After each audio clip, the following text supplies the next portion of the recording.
Hello and welcome to another one of those videos where I talk about updates in the Steam version of Dwarf Fortress coming from Toady1 and KitFox.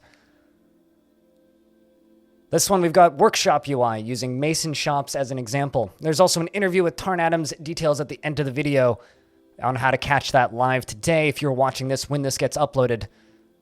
Let's get right into it. So the first screenshot we have here shows the selected Mason's workshop.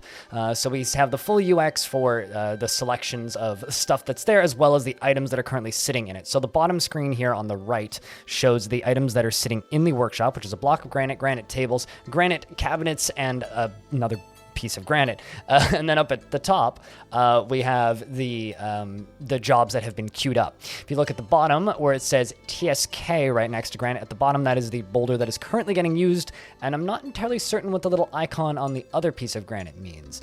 So the one at the bottom is currently being made into that active throne up at the top. I quite like how this UI looks. One thing that I'm really kind of curious about is it doesn't actually list any of the hotkeys anywhere specifically. I'd really like to see the hotkeys easier. Maybe could in the next screenshot, could we get moused over one of these to see what the highlight screen looks like? Does it showcase the hotkeys there? How exactly do we find the hotkeys? Because for myself, I'm going to be probably using fully keyboard driven if I still can, and I think other people like myself might be interested in seeing that. But overall, I think that this looks quite clean. It's very easy to kind of pick between things. The colors that they've chosen for the text seems very readable. The type font, we know that there will be multiple fonts in the game, but the type font is very clear as well, so everything looks quite nice here.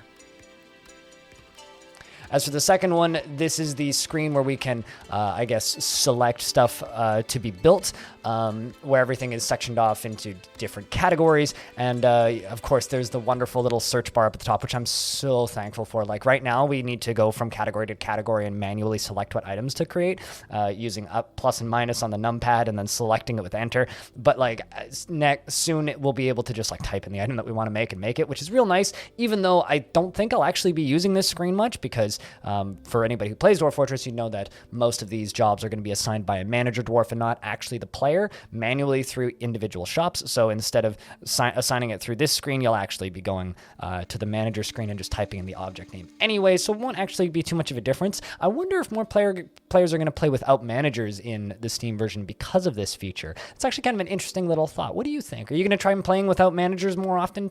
Or do you think this is not going to make much of a difference? Because for myself, I don't think it's going to make much of a difference. Maybe if I do a specific challenge run where I try to not use managers, which I do from time to time, I could play it that way. But most of the time, I think I'm just going to be using managers as before, and we'll probably not look at this screen too often. Regardless, I think this looks quite clean, and I'm curious to see more workshops, even though they're probably going to be laid out mostly the same. I just kind of want to see it live, being messed about with.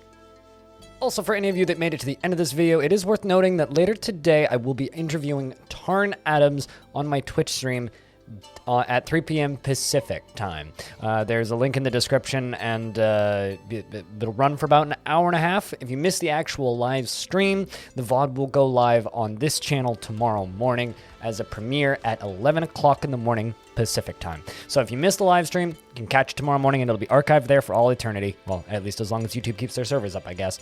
And if you can, try and catch it live. It should be a bit of fun. And thank you very much for watching these videos and updates as always, and I'll see you in the next one.